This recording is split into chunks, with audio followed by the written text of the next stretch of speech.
This is Twit. Bandwidth for Know-How is brought to you by CacheFly.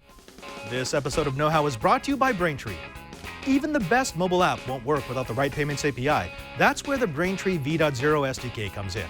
One amazingly simple integration gives you every way to pay. Try out the sandbox and see for yourself at braintreepayments.com/knowhow. And by the Ring Video Doorbell. With Ring, you can see and talk to anyone at your door from anywhere in the world using your smartphone. It's like caller ID for your home. Right now, get free FedEx shipping when you go to ring.com/knowhow. Today on Know-How, Bacteria is your friend. bringing back the MAME machine, We're going to be doing a little something with robot overlords. and your questions are answers.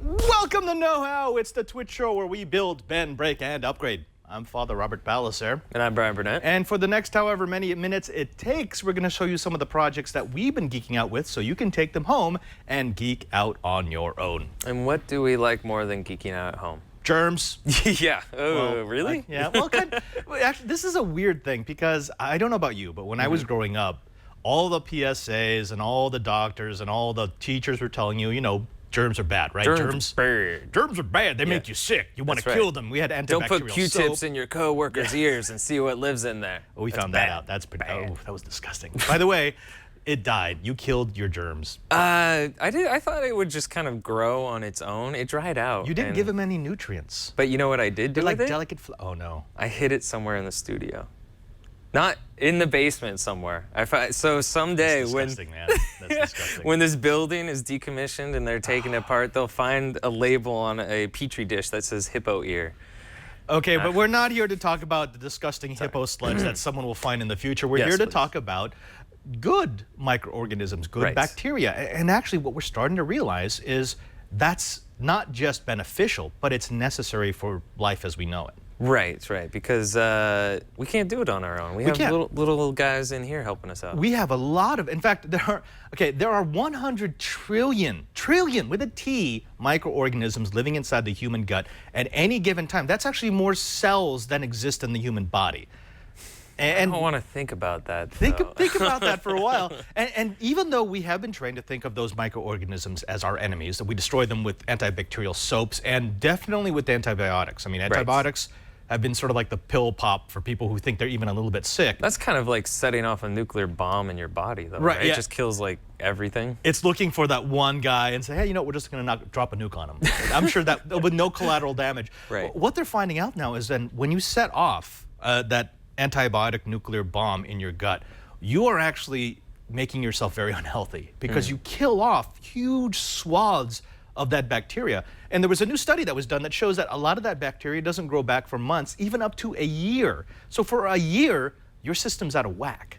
Wow. And I think considering we all live in this studio environment, we've all encountered our own antibiotic stories, but I had to take antibiotics for a few months because once you start, you have to keep going and you can't stop. And I felt terrible the whole time. You but did. It did get rid of what I needed it to. And so. that's the double-edged sword, which is, yes, antibiotics. I'm not saying stop antibiotics. Right. There are infections that only can be stopped by antibiotics. They are a miracle drug. Penicillin really changed what mortality looked like. It used to be, oh, I'm sorry, you've got an infection in that foot, it's going to kill you now, to, okay, we'll treat it with a course of broad-spectrum antibiotics.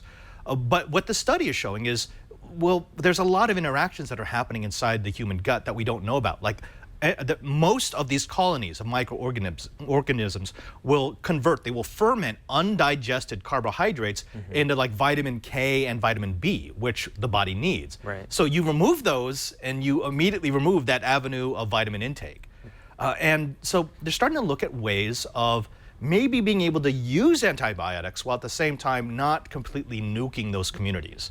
Well, I remember we have discussed on the show before poop pills. Yes, was one way. I was looking for a way to transition, but yeah, Sorry. so I couldn't get my mind off of it as soon as you said fixing your gut. yeah, we covered this last year on NOAA. It was like last February. There was an East Coast firm that had perfected poop transplants. Essentially, they had donor stools. And imagine this. They actually have a program where healthy people, so you have to qualify to be a healthy person, right? They run blood tests, they make sure that your everything's working properly, and they will pay you to poop. Finally, I could get paid to do something I do every day. Exactly. But what they do is they can't purify it because they need the bacteria to be alive. Yes. But they process it to make it safe, and then they would use an enema or a colonoscopy to transplant those microbiome communities into your body, into your gut.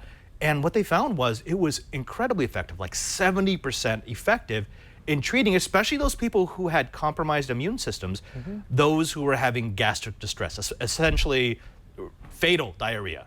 I mean, it affects almost 500,000 people a year. It kills about 15,000 people a year in the United States alone. Okay, that's And they scary. figured out a relatively cheap treatment that didn't involve you constantly being on antibiotics, which is kind of cool. Right, and because if you are on a regimen where you're constantly on antibiotics, that makes you vulnerable to a lot of other things because it doesn't, it weakens, your immune system and everything. Right. So. Well, a lot of those infections they're parasitic. They're opportunistic infections. So when you've got a weakened immune system, that's when they move in. The same thing happens in the gut. If you don't have the healthy colonies of bacteria, you actually have a single bacteria that survives, and it's called C. diff. And I'm not even going to try to say the Latin name for it. But essentially, it releases a certain toxin into the body that will make you ill. I mean, it will. That's what kills the 15,000 people. Wow. So they can treat C. diff now with a pill. So they no longer have to use the enema or the colonoscopy.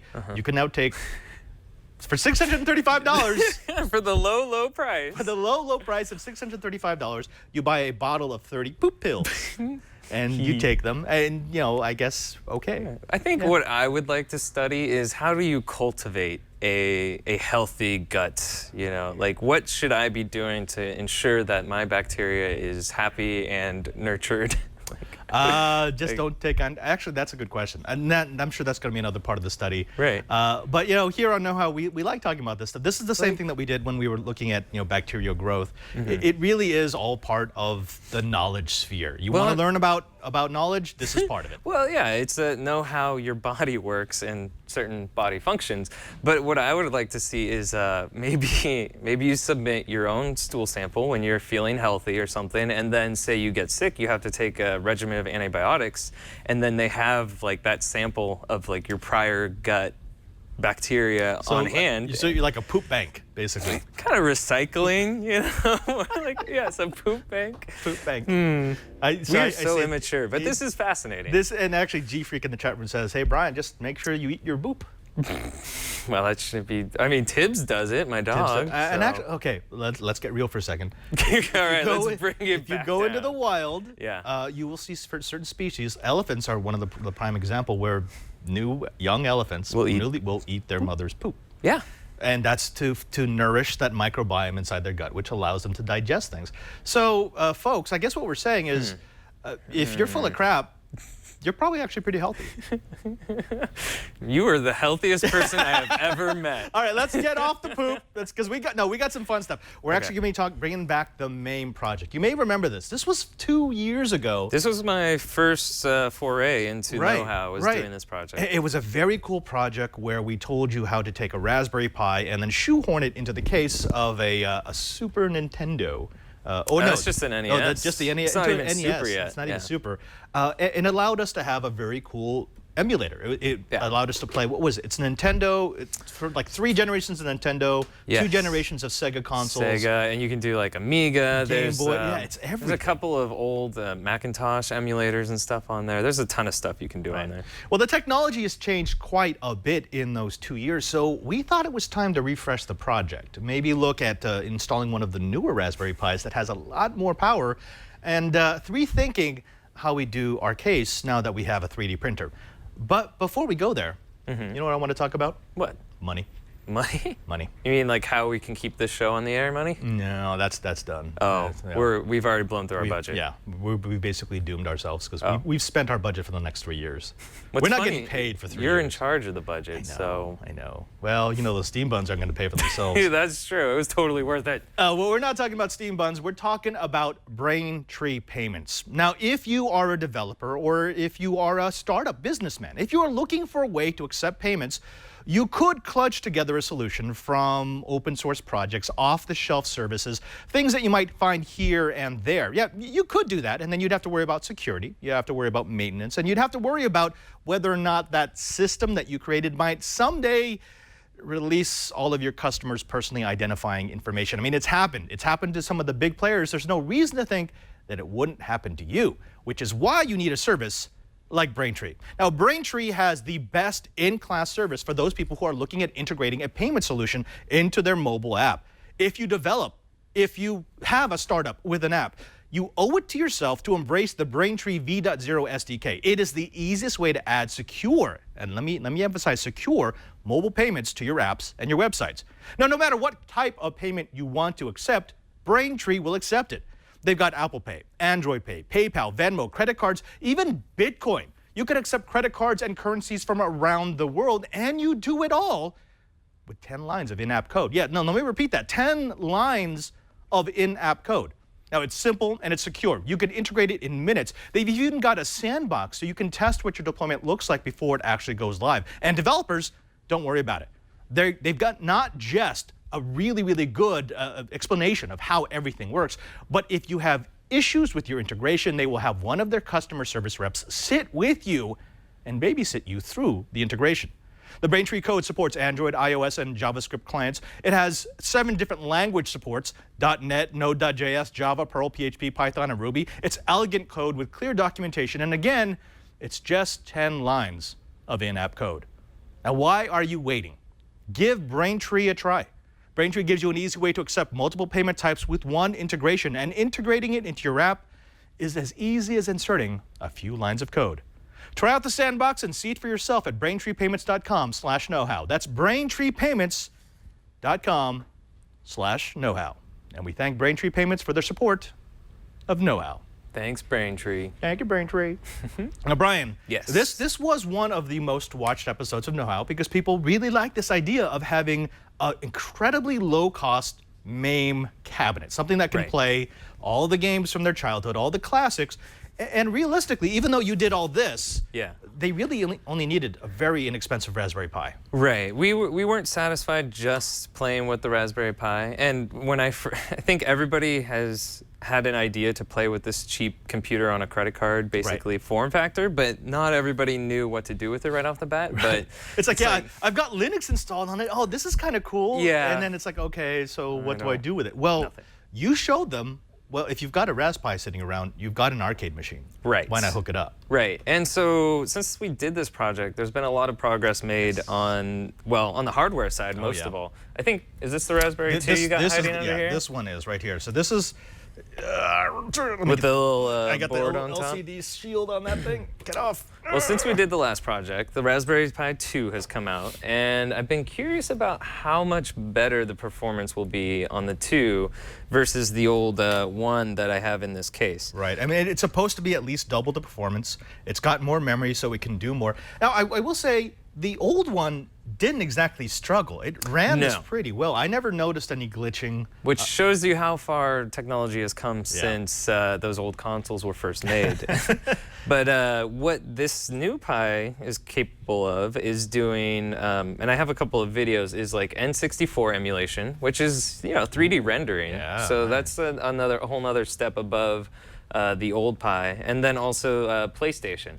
So like in this video here, this is someone using a Raspberry Pi 2 to play Star Fox. So could I not run N64 games on the old Pi? No. I mean, I had heard of people trying, and the thing is sometimes it's a case of the emulation software not really being up to date with the hardware. So sometimes like games that came out, like the original Star Fox, which was for, I think the what was it, Al? Like the Super Nintendo FX? Super Nintendo with an FX chip. With an FX chip. Oh, so that's like really hard to emulate.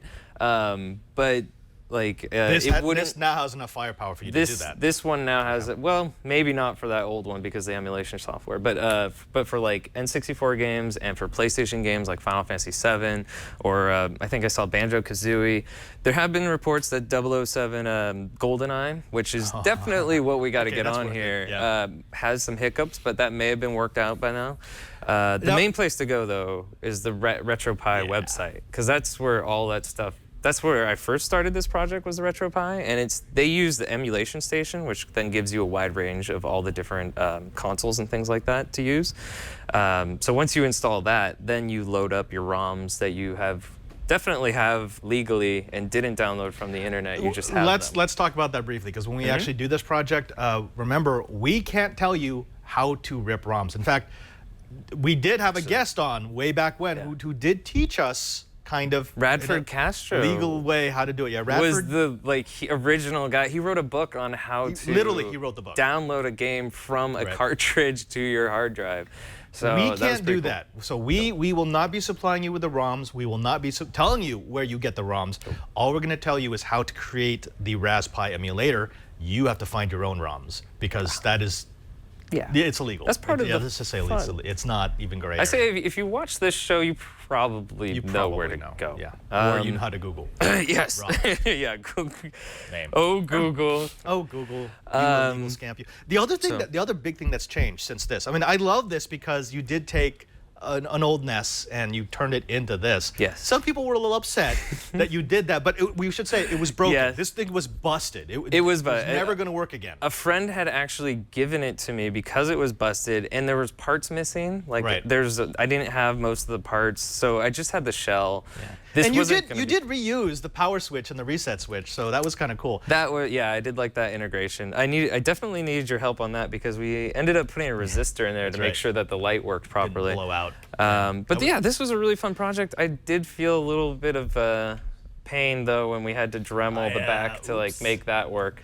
But and that's actually the other big things that has changed since the last time we did a MAME project, which is we now have a 3D printer. And we've been teaching people how to use 3D printers. So do we have a 3D printer? We have two. I have not seen these 3D printers. We have two. Where are you hiding these printers, Padre? You're not going to get them. Anyways, so we will be designing our own custom case for our Raspberry Pi emulator. In fact, I want to make a rack-mounted one, so the people who watch Know How who are stuck in a data center all day can rack mount it and then say, oh no, that's part of the internet. No big deal. Yeah, it's we need that. What's this foldable screen that pops out? That would be awesome. Oh, sorry. Dude! Is that a spoiler? Why wouldn't you do that? We have something in the before you buy room that I might be using for that. Yeah? Oh, okay, it all makes sense now. Man, you just can't take him anywhere. All right, so we will be doing that. That's going to happen next week, right? You're actually going to take us step by step through setting it up. Now, if they wanted to, they could look at the instructions from the previous episode, and it would still work. But you're going to give them some of the newness, the new hotness. Yeah, there's going to be the newness. I'm just going to focus on doing the software and basically comparison between, is the old one good enough if you just want to play the old games, or is it worth, the $40, which isn't that much more than the old one, to play some of the new emulation stuff. What's the ultimate goal? When we finish this project, what do you want it to look like? Well, I think what I want to do, is it feasible? I don't know, but we will do a custom 3D printed case with the new Raspberry Pi and the new emulation software. We will be ditching the old controller and be using an Xbox controller or a PlayStation 3 controller, which is supposed to work without a lot of issue. And then I do have a Sega Genesis case, an old Sega Genesis case. I bought it around the same time as this NES, and it was also broken. So I kind of want to see if I can put another Raspberry Pi in an old console case, but we'll see. Oh, Hans he wants the episode numbers. Hans, we will put the episode number in the show notes. I can't remember it off the top. If you go to YouTube and our Know How page. You know what? I can, because I've got the document of power right here. If you just go to our Know How on YouTube and search Raspberry Pi MAME, I cut it out of the episode. Episode 66. Wow, Boom. was it that long ago? Yeah, I know, right? Who's that kid? It's almost 100 episodes ago. Go figure. It's the old director. Yeah, this was at the very beginning of my run on Know How. Well, what's funny too is after I started. So that was my original desk, and then I moved to the back of the kitchen, And then I moved next to Alex, and now I'm back in that room again. I've gone full circle, and I'm working on this project again. Why is this happening? Everything old is new again. It's like poetry, Padre. It is like poetry. It just keeps coming back around. I think this is a nice way of saying if you are interested in a MAME machine, just like we gave you with the quadcopter projects, we're giving you some lead time.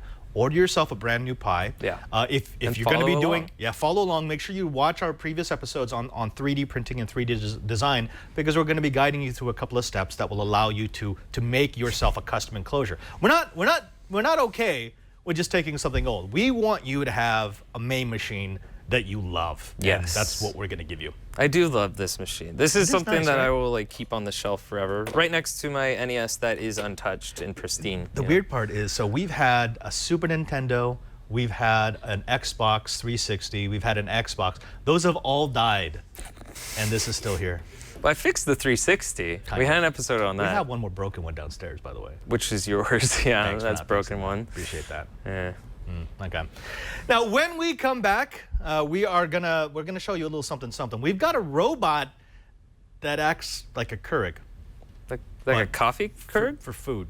For food. Yeah. All right. We welcome our food-making robotic overlords. But before we do that, you know what I want to talk about, Ryan? What? I want to talk about Ring. Ring? Yeah, the video doorbell? The Ring video doorbell. It's that just thing right here. Happens to be sitting on the shelf back it's here. weird how these things turn out on the show. Now, you know about the Ring video doorbell if you've ever watched Know How, because you know how much I like this thing. Now, this kit includes everything you need to install it, which includes the doorbell, includes the drill bit, includes the screwdriver tool. It includes even the level, so you can make sure that the thing is nicely installed. It looks good when you're done with it. Now, what the Ring video doorbell is, first and foremost, it's a doorbell. You push the button and it rings. It's that part is not exactly exciting. We know how that works.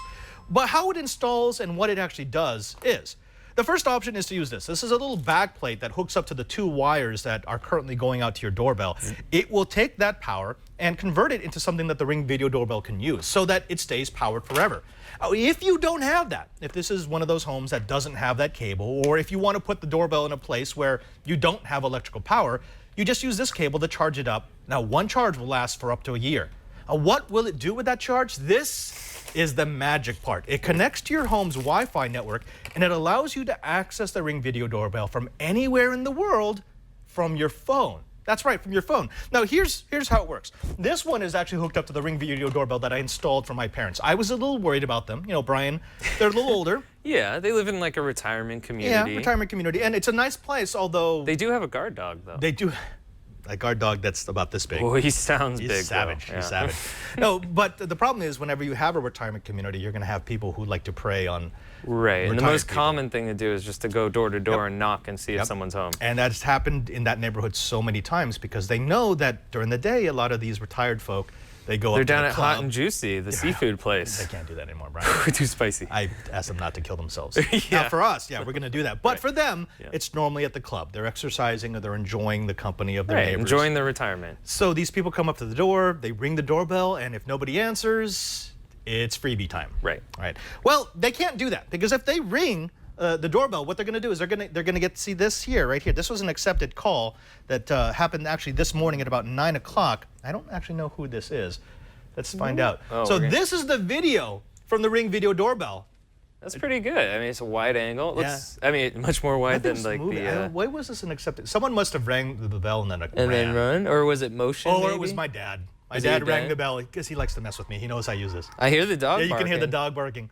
Now, the cool thing about this is it's not just if they ring the bell. It's also motion. There goes Gadget. There goes the guard dog. It's motion detection activated. So if someone comes into the foyer and they start looking in the windows, this will capture video, which we can then download to the device. This is caller ID for your home, and not just that. You know, for me, because I worry about my parents, this is my peace of mind.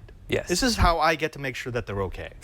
Even though sometimes it means I get to watch my dad walk out. Like, In his boxers. In his boxers. Yep. It's Or you weird. catch the neighbor stealing electricity. Now, again, that was weird. Yeah, we found our neighbor was plugging in his appliances to our house because electricity was expensive. Someone in the chat too was like, "Well, what's stopping someone from just ripping this off of the wall?" Yes, two things. First And of all, there's, there's a like- set screw, a security screw that, that holds this onto the mounting bracket. It's actually very hard to get off. They give you, the proprietary screw bit on Right, here that right. you need to take it on and off. Yeah. But the other thing is, and I actually kind of like this, they don't advertise it, but if someone steals it, they'll replace it.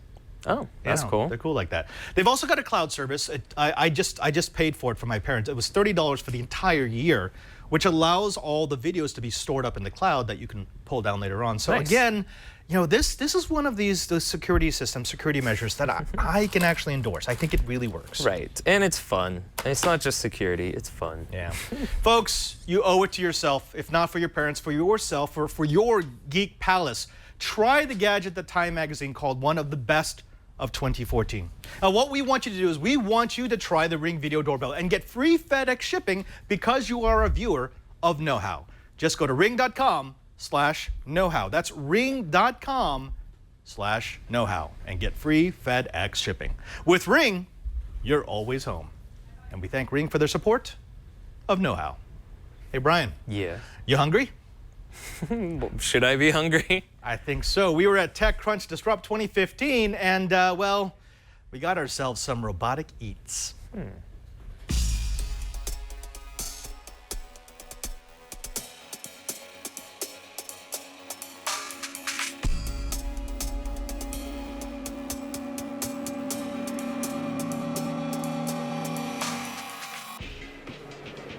The Keurig is the staple of offices everywhere. It's a way to get your single serving perfect of coffee every morning. Now, what if I told you that there was a way to get a Keurig, but for food?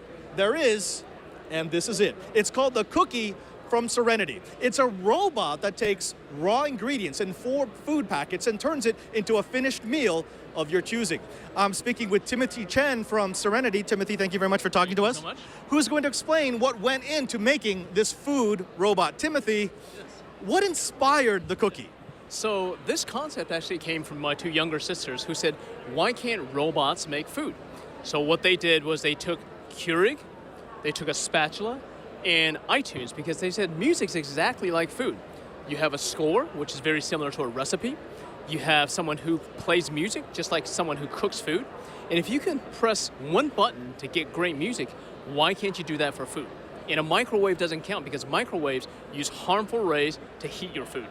So we started experimenting, and over a weekend, they took 2 servos and some paint stirrers, and they cooked pasta al dente every time. So that was the inspiration for food. There are 200,000 artists on iTunes and 26 million songs. There are 2 billion chefs in the world, of which 20 million of them cook professionally in kitchens every day. And there are trillions of permutations of food. And we can already cook 60% of the foods that you eat, like soups, salads, pastas, rice, curries, sautés, stews. It could even scrambled eggs. Take me through the process, because it seems, I love the idea of a robot making my food, of me not having to microwave my lunch, but actually having something that was prepared for me. Yes. But how much diversity can I get from 4 food packets? Right. So today, we're actually cooking a few things. So we're scrambling eggs for you in the morning. We have a spinach egg scramble, and then we have a lamb sauté here with cauliflower. And then here we have a pan-fried gyozas and finished by a jambalaya. So a lot of tremendous amount of diversity. As I said, 60% of the foods that we eat in the US is actually cooked as a one-pot meal because it's standing over the stove, cooking it, putting it at the right temperature, right food, and in the right order. If I was an employee and this was in my office, what's the process? What would I do to get the meal that I want? Right. So to get the meal that you want, you typically reserve it ahead of time, or you can walk up to our fridge and see what's available for lunch today. You take the cartridges, you place it into the device, you slot it directly in here. You take your smart device and you find a recipe on it via an app, and you push it once, and it makes food, and it'll tell you when the food is ready. Okay, this is the future of food. I'm so happy. Robots, good food, that's pretty much everything we need in the geek culture. Tell me, when can I expect to see this in wide availability, and what would it cost for my office to deploy one? Yeah. So we're testing in offices right now. Currently, we're giving them out to offices for free because we monetize on the food, not necessarily on the machines. So in the future, we believe that we're going to be out in offices, so we're going to roll out to 10 more offices by the end of the year, and then probably in wide availability by middle of next year to the end of next year. Hopefully you've whetted the appetite of our audience. If they want to be considered for the next office to have a cookie, where would they go? So email us, info@serenity.com, that's SERENETI.com, or just find us, Serenity Kitchen, and find us on Twitter, so @Serenity Kitchen, so Serenity like this. Timothy Chen, CEO of Serenity, thank you very much for talking to us. and good luck here at TechCrunch Disrupt.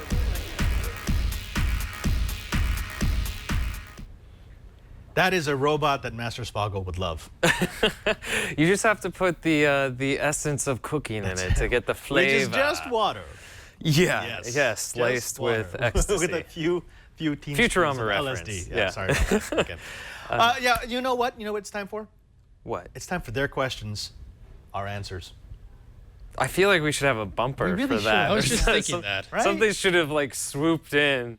Their questions We got to get are Anthony on that. answers. And who's running this operation? The more you know, like a star swipe across the screen there. All right, let's go ahead and give it to them. What's the first one, Brian? All right, this one comes from Brandon Cook, and he asks, so good news / bad news?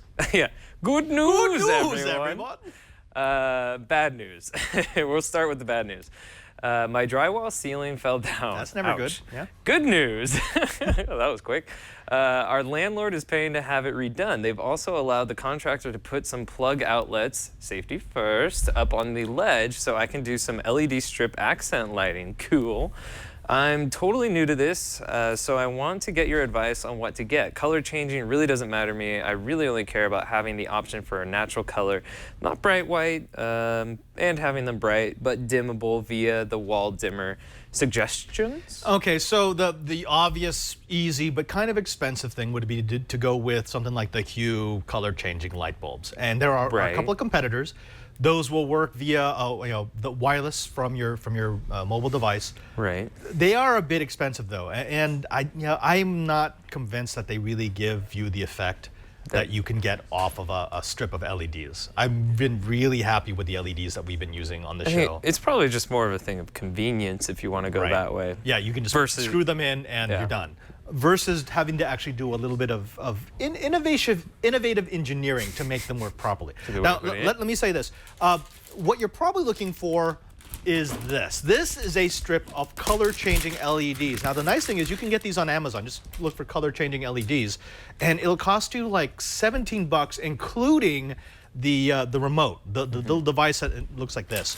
It's a device that plugs in to the end of the strip. I think it will power up to like 6 of these strips, so you can daisy chain them. And it has a little infrared remote that allows you to change the colors, which is it's cool. There's one big problem that I found with this. What's that? Like regular remote controls that you might have on your Will TV, they switch it? Will actually switch it. So it's it's kind of a bummer. So I'm actually not a huge fan. Can you control of these. the dim on that? You can. Okay. And I'm actually going to show you how. So this is all it is it's a strip of LEDs. Actually, can you go to the side view here? I think you might get a better. Yeah. So it's a strip of LEDs. But if you notice, there are 4 wires, and there's the ground wire, and then there's the green, the red, and the blue LEDs. Which wire do you cut, Padre? And this is totally analog. So how bright each of these colors is depends on how much power you pump into them. Makes sense. Right. So actually, this will go up to 15 volts before you blow out the strip. Just don't. So it's about 12 volts. I've blown out a few LEDs in my day.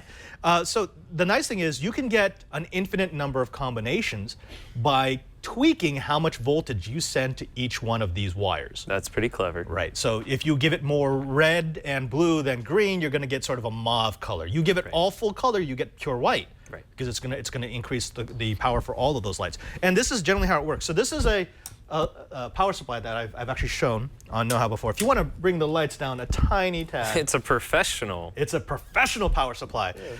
So this is going to start lighting up when it hits about 5 volts. That's about the there we go. See, we start to get a little bit. And what I like about this is it'll sort of gradually increase until I get to it's over 9,000. Well, see, this is actually kind of nice. So this whole strip right here cost I think $7. Yeah, that's pretty cheap. I will say, if you're going to get these, get the kind that it's the waterproof. So there's this sort of plastic silicone thing over the top. And it has like the tapey back. So you Right, so you just remove the adhesive and you just stick it up to the top of the wall and you'll get yourself a nice even light. So this does look good. This is not the triple color changing ones because this only has white. But if I wanted to do the triple color changing one, all I would need is 3 different power sources or a power source that has 3 different controls. So I could tell it which colors I want to increase. They're getting a little warm, Padre. Having fun there? Sorry, I did not hear a word you said. I know, 'cause you were Looking playing at with the pretty lights. All right, let's go ahead and shut this off. Now, let me bring back another project to show you how you should actually do this, if this is the route you decide to go. Okay. Because this is easy. This will work, but the problem is... But you're not going to hook this up in your kitchen or No, something you're like not. that, Especially, he wants to put it up on the roof, right? On the ceiling. Yeah. You don't want to have the dimmer switches down on the wall and then run all that voltage up. That's, it's probably not a big deal because it's 12 volts, a couple of amps, but you kind of don't want that in your walls. No. That's not good practice. Luckily, there is another way to do it that is much, much safer, and I think it actually will fit your installation much better. Now, remember this, Brian? Yeah, I do remember The power this. glove. It's so bad. The thing you tried to kill me with. Yeah, yeah. So all this does is this is a brushed power supply. So we use this on our remote control vehicles. If you have a brushed engine, it just applies power. It's two-phase power. Not three-phase power. Shot. Yeah, there we go. Oh, there we go. Boom. That's what it looks like. Yeah, it looks And good. it's hooked up to this. This is just a little potentiometer, and it sends PWM commands, pulse width modulation commands, to this electronic speed control, and that tells it how much voltage to provide. The nice thing about doing it this way is you can have this. This could be your dimmer. On the wall, you can have the control lines going up to the electronic speed controllers up on the ceiling. That's super low voltage. It's 5 volts, and it's like less than 1/10 of an amp. So you don't have to worry about those lines, and all of the higher voltage, higher amperage, higher current is happening up top. Okay. Okay. So this is how it would work. I'm going to take the same thing. I'm going to go ahead and plug it into. Which one do I? Yeah, this one. There you go. I always have to remember. Don't get your wires crossed. Actually, I really did screw up. I forgot which one is which. Well, let's find out. this Let's one. just, Okay, There's a yeah. 50-50 chance. Yeah, I'm probably not going to die. All right, just step so let's go aside. ahead and plug this in, and if it lights up right away, I plugged into the wrong one. Okay, no, got the right one. So this is how it's going to work. That was close. I'm not sure what was gonna happen. Calibrate. Hold on. Look at these little LEDs. There we go. Okay. Now it's calibrated. So what I've got is this is a little 12 volt, 11.1 volt lithium polymer battery I've got for my quadcopter. Right. And now I've got the ability to dim all the way up to the maximum voltage that this battery provides, which is 11.1 volts. So if I did one of these ESCs for each one of those channels, I would have 3 controls, and I would have the ability to play with them. Right. I can dim, bring up each color individually. It's kind of actually this is kind of pulsing. I'm kind of got that Hypnotoad vibe. I know, I can't look away. One question though, so you're using the battery here, but could he hook this into his, like a wall socket? Well, or yeah, something so like all you would need is a 12 volt AC to DC adapter. Something Okay. that provides like 3 amps would be fine. Then you could plug that into the dimmer and the... Yeah, so what you would do is you would, and actually we're gonna, you know what, let's do this project. We're actually gonna show you how to do this. I would use 3 separate electronic speed controllers, each with their own potentiometer. And then I could control each individual light channel to make whatever color I want. Yes, You're Padre. really kind of going crazy over that, Yes, huh? Padre. We need LEDs in the no-hole. Oh my goodness, this is weird. Sorry, I really like these. It's hard not to play with It's hard them. not to play with LED lights. I know, especially when they pulse like that. Brian, look at that. No, you can turn the lights up, Alex. These are bright enough. But they look cool with the lights on. Oh, huh? What? Huh? Okay. What? I'm sorry. I think we've answered the question. We've answered the question. I'm just having fun with lights. Brandon, this Brandon is what you want to do. We're going to make sure that you get the links inside of the show notes so that you can go to Amazon and buy yourself whatever you want. Again, just make sure, let me turn this down so you can see them. Make sure to get yourself the ones that have this the silicone covering because that waterproofs them. And also make sure that you get the kinds that are in a reel that have the adhesive backing so you can just stick them up to the wall.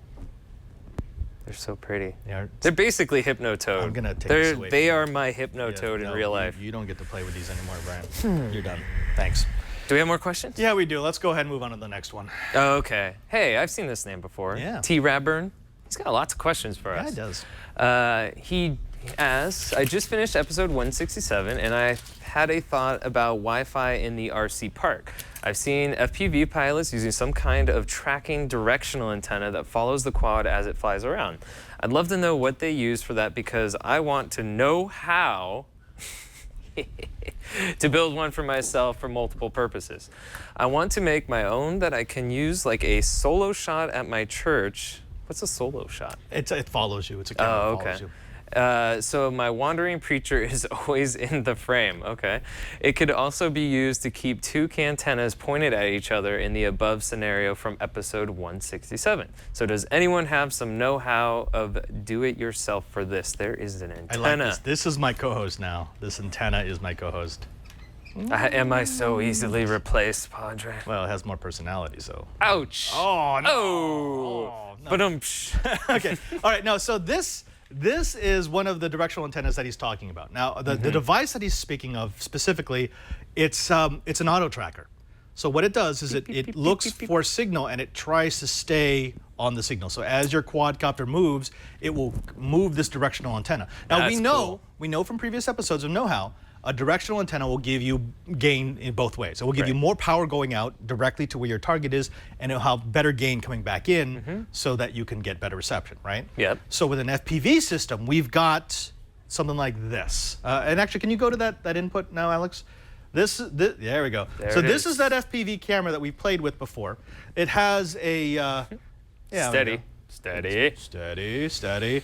What you want to worry about though is when you start moving around really quickly, if you have a directional. Padre just killed the audience. I just killed the audience. If you have a directional antenna and you're trying to keep it focused on this, you have to have someone who like aims it directly for the quadcopter. You'd have to have a spotter, which I've used. Right. But what he's talking about is an automated system. Yeah. That's getting pretty fancy. Okay, you can buy cheap ones. I've seen them as $100, but those are worth $100. They're $100 worth of tracking. Yeah. I actually tried. I was going to bring one on Know-How. I tried a system, an auto tracking system that was pretty expensive. It was like $600.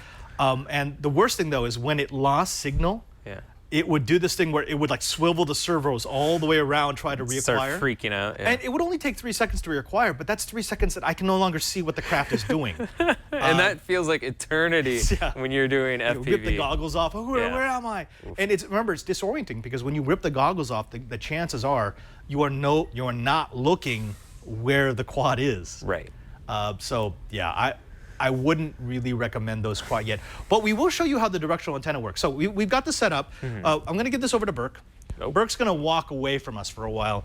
So we've got a trip. Right now, we've got it going through this polarized antenna.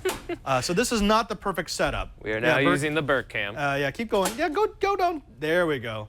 And this is through like a brick wall and some glass. Yeah, exactly. Like, so this is not bad, but it's going to start breaking up in just a bit. What you're going to have is when you have antennas that are spitting out energy in all directions, you're going to start to lose signal pretty quick. There we go. We're starting to get a lot of static. Starting to get a little hazy as he's walking across the street. Okay, we're starting to lose it. So this is what's going to happen when you have a. Oh, come on. Okay, Burke, stand right there in the middle of the street. Go back to the middle of the street. Burke. No, just kidding, Burke. No, just stay there. we lost. All right, so what I'm going to do is I'm going to hook it up to this directional antenna. Oh, okay. Okay, and then I'm going to aim this to where Burke is, and you can see what kind of difference. Now this is not ideal because this is not a circular polarized antenna, so this is far from ideal. But even then, you can tell I'm getting much better reception than I did with that other antenna. Go ahead and go back. Pretty cool. The problem is I kind of have to guess where Burke is, so I'm kind of going back and forth close. To find the right signal. Dial it in. That's way better though. Yeah. So if I had an auto tracking system, it would automatically orient the antenna so that it was. And in the perfect position to grab that signal. I bet he's right over. Now, if I start pointing away from him, can we take it outside? Is the cord long enough, Padre? No. He's like, we're doing pretty well. Oh, he just got honked at. Burke's dead. He's dead now. Sorry, Burke. Come back in here. Leave Burke to his own death. Hey, Burke. Hey, you're hosting the show right now. Oh, right. Okay, Burke, come on back. So this is how this is going to work. Now, ideally, what I would want is since that's using a circular polarized antenna, I would want a circular polarized Yagi. Right. This is not. So again, I'm not getting nearly the gain that I should get. And what if he had like a directional antenna? The problem with him having a directional antenna is he'd have to keep pointing it at me. Right. And that system's way too complicated and way too heavy to put on a quadcopter. Okay, that makes sense. Yeah. So there you go, folks. Cool. That's what directional antennas will give you. And if we figure out how to make one of these inexpensively, we will definitely show you. Yeah, hold the camera Padre steady. or Bert. Brian, open the door for Burke, please. Oh, boy. Man. All right, I'll grab it. Yeah, if Burke gets run over right now, does he Oh, hey get there. compensation? All right, see you later, Burke. Bye-bye. You know, I will say that We're looks, not letting him back in the building. that looks pretty dang good. Not bad. Hold on, wait. It makes me want to fly my quad again. Oh, the one I'm never going to give it back to you? Look, that's super solid right there. I mean, look at that Yeah, so connection if we you have. fly right your there. quadcopter right next to yourself, you'll get You're really, good. really good links. That's solid. Bleepler says better yet, What just does cheat and Bleep say? up the broadcast level. The problem is that transmitter is on the quadcopter, so you'd be sucking down a lot of power to up the broadcast level. So I don't know if you want to do that. All right, I'm gonna kill it. Why? Oh, Why do you always want to kill my fun? that's my job. Yeah, it's true. Yeah. Okay. You know, we were gonna do one more feedback, but I think we're gonna save that because we're kind of running out of time. And instead, I want to do a parting shot that well, we've been holding back. You just for a really while. want to show the parting shot. I really yeah. want to show this parting shot. You know, you've seen concrete curbs, right? Like the ones outside? Like the one outside. Yeah. Have you ever wondered about how they make those? I didn't think too much about it, but yeah. It's probably just a couple of people with like shovels or forms, and they fill in cement, and That's how. it, right? That's normally how I've seen them made. I used to do inspection for that stuff. Nope. Alex, if you go ahead and run the video, this is What? how you make a curb.